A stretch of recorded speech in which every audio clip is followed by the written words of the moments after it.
Hello, classic rock fans. I am reporting just after getting back from Record Store Day 2024, and I am here to share my haul, which I'll tell you right off the bat, the thumbnail for this video is probably a little disingenuous. My haul this year wasn't actually all that much.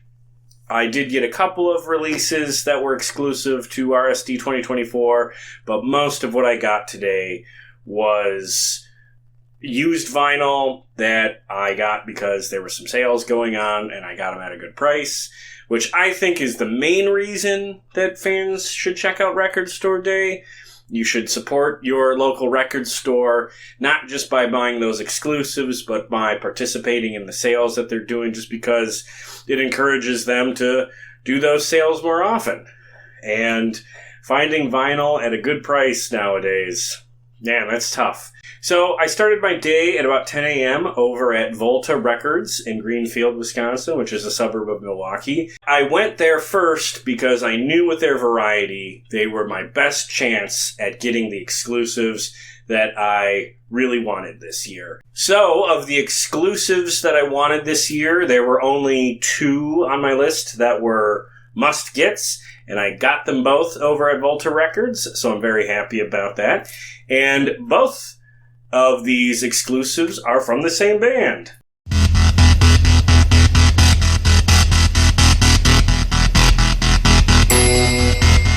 Wall of Voodoo. Yes, Wall of Voodoo has two Record Store Day exclusives. A re-release of their debut album and an album Live 1979. So two records from the early days of the band. I love Wall of Voodoo. If you didn't know, their most famous song is Mexican Radio. It's just about one of the best songs ever recorded. And their lead singer, Stan Ridgway, he left after they had a performance at the US Festival in, I think, 1983. And after that, Stan left the band, and he had a solo career ever since.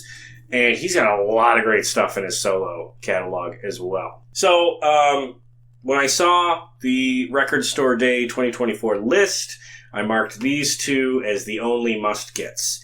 There were some other ones I was interested in, but these were the two I had to get. So I'm very happy to say that I got both, and they look great. Love the hype stickers, and mission accomplished.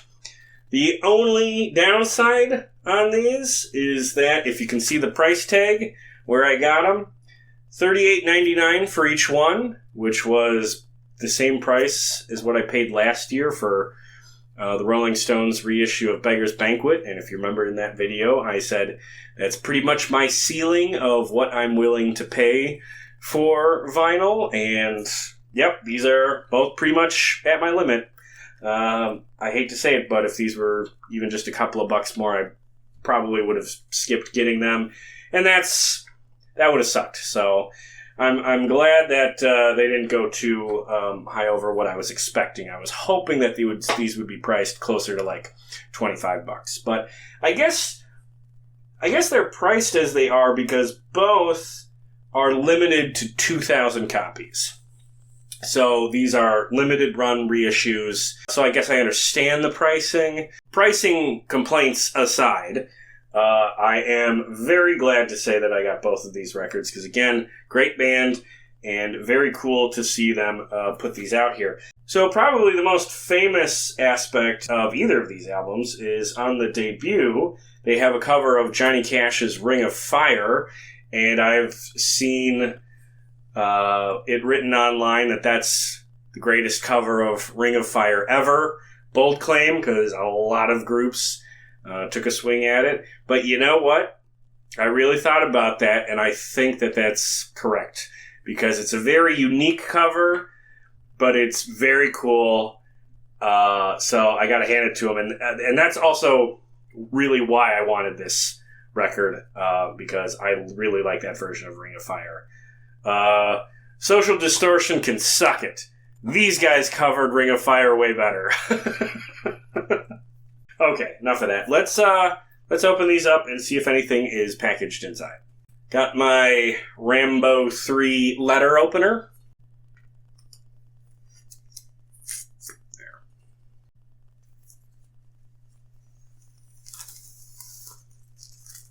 Excellent hype sticker on this one. Gonna have to keep that. And this opens from the top. Okay. Don't see that too often. Okay, there's the disc. Okay, first, just your typical insert. Photo of the band, songs. On the back, here's some lyrics. Pretty typical. And then right here, we have a poster. Okay, let's see if I can get this open. Okay, yeah, this is the album cover blown up a little bit. Can we see all that? Wow. That's actually pretty cool. Yeah, I like that. Otherwise, that is it for the reissue of Wall of Voodoo's debut album. There we go. Got that cut. Is this also open from the top? No, it does not. Of course not. Why would it? Okay. Plastic off. This one opens more traditionally from the side. Okay, and yeah. Nothing additionally on the inside. Okay, well, some of you are going to be disappointed, but that's it as far as the Record Store Day exclusives that I bought, because I hate to say it, but that price point of, basically $39 was kind of my cap, and I wanted to save a little bit of money so that I could buy some used vinyl today, because I really don't go record shopping that much anymore, maybe once, twice a year. So I didn't want to spend all of the money that I had set aside for Record Store Day on just basically what would have been, 3 discs. There were a couple of other exclusives that I was mulling over, and if these had been priced just a little bit better, I might have got one of those, but ultimately I passed because the other ones to me were, not essentials for me. They were mildly interesting.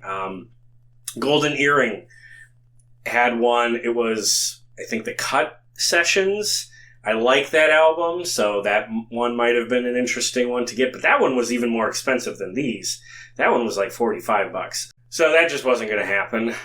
There was a Little Richard one that I was mulling over. That one was $25, but not a particularly special project from him, so I passed. And then the other one I saw that if I would have got a third one today, it would have been this one. Dio had a picture disc release, and that looked pretty cool. Thought about it for a little bit, but wasn't my favorite Dio record, and I just decided of all the stuff that I'm on the fence about, I don't actually need. These were the only 2 that I definitely knew I wanted to get when I saw the RSD release list, and I've got them, so that's good enough for today. So if you wanted to see the exclusive releases and that's it, well, you can, depart here. Otherwise, if you want to stick around, I'll show you the used vinyl that I bought today. And we'll go through this stuff quickly because, again, it's not the exclusives. So also at Volta Records, I only bought one other record, and it's not a full album, it's a single. James Brown.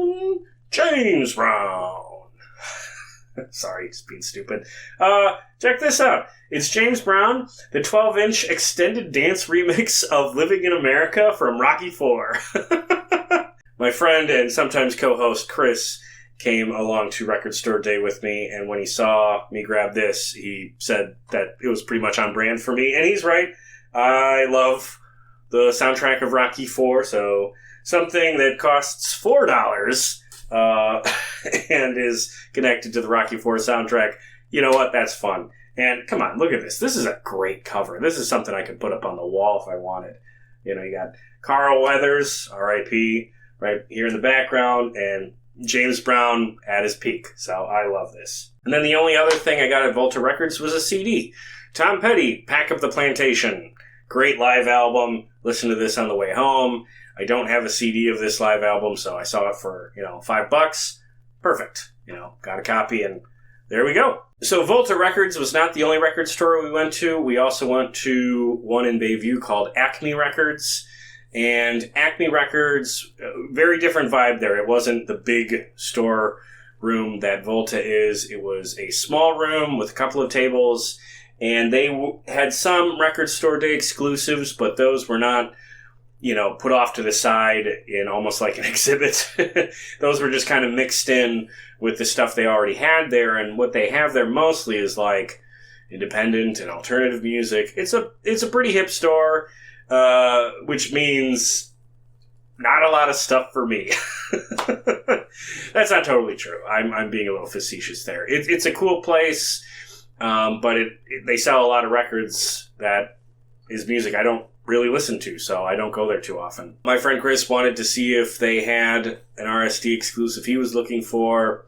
He didn't find it, so while he was looking for that, I went over to their discount bin, which was $5 a record or 4 for $20, and that's what I'm talking about. That's what we need to see more of on Record Store Day. There was plenty of stuff in that bin that I liked, but I just kept myself to the sale price. It was 5 for $20, so I grabbed 5, and here they are. There's a lot of classic rock selections in the bin, and when I say classic rock, I mean classic. I mean Beatles and the Rolling Stones and Blind Faith. This is Blind Faith's only album. This is the alternative album cover. Of course, they have a much more famous and controversial cover, which, you know what? Given the choice, if I want to listen to the album, I'll just have this one, and that's good enough for me. So, I got the Blind Faith album, and I got it mostly because of Ginger Baker. I love Ginger. Bought something Ginger related last year. Got a Baker Gurvitz Army RSD exclusive in 2023. So keeping the tradition of getting something Ginger Baker related each year on Record Store Day. Also on this album is Eric Clapton.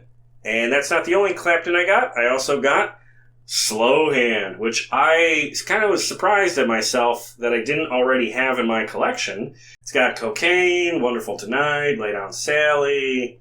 Some of his most famous stuff is on this record. So I'm glad to add this one to the collection. Okay, so we've had 2 records from Wall of Voodoo, 2 records from Eric Clapton.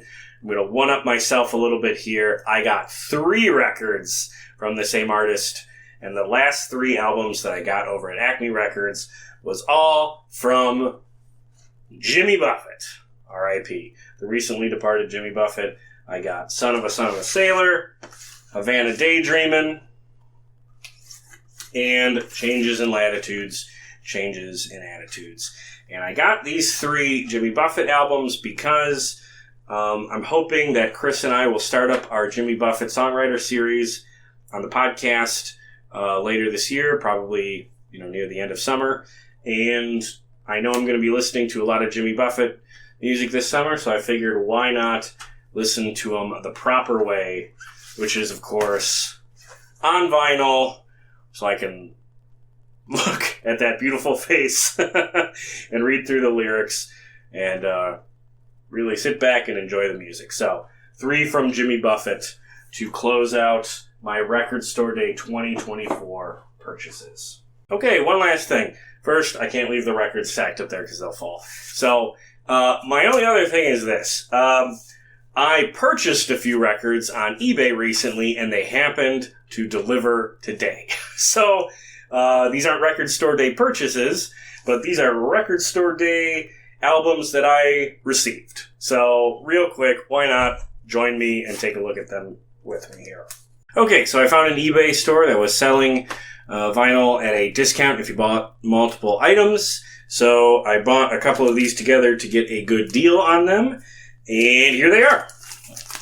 First up, Lionel Richie, Can't Slow Down. This is the one with All Night Long on it. I actually have been getting into Lionel Richie a little bit because I love his song Dancing on the Ceiling. So this is a fun one. Next up, Gladys Knight and the Pips.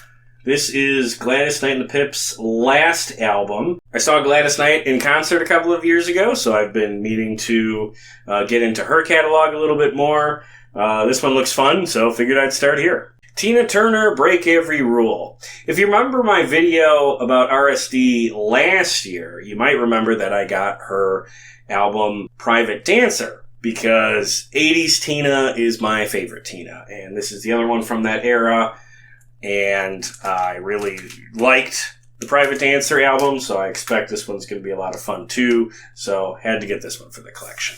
And finally, the whole reason that I was shopping for vinyl on eBay was because I wanted to track down something specific.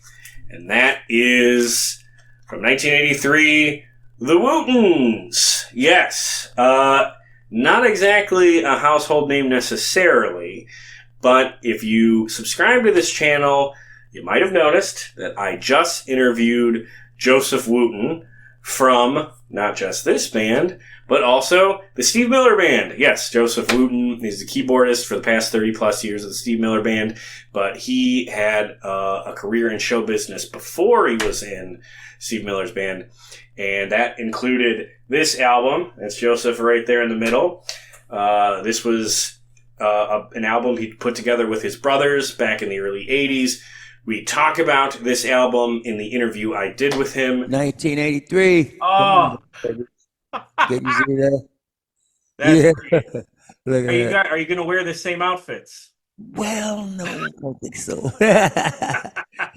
That's a really fun interview. I would really highly recommend you check that out. Link to that is in the description. But mostly I got this record because it was fun talking to him about recording this album, and I just wanted to see what that music was like back in the day. So Joseph Wooten and his brothers in the Wootens, these guys are still together, by the way. They're working on a new album right now. So if you are familiar with them, you should check out their website, thewootenbrothers.com, and you can check them out on tour this year as well. And that's it. That's my whole Record Store Day 2024. Not a bad day out at all. I really had a good time. I didn't get a whole lot of the exclusives, but that's not to say that it wasn't worth it for me. I'm really happy that I got a hold of these albums. I think I'm going to really enjoy listening to them. And I think I also picked up some fun used vinyl that I've been meaning to get for my collection for some time. And I think both approaches are good reasons for participating in Record Store Day. Yes, the exclusives are fun, but if you want to support your local record store, hopefully they're doing a sale that will encourage you to buy, a couple of items. You can support them that way, and you can also, get a good deal that way. And of course, buying things during sales is a great way to encourage stores to do those type of sales more often.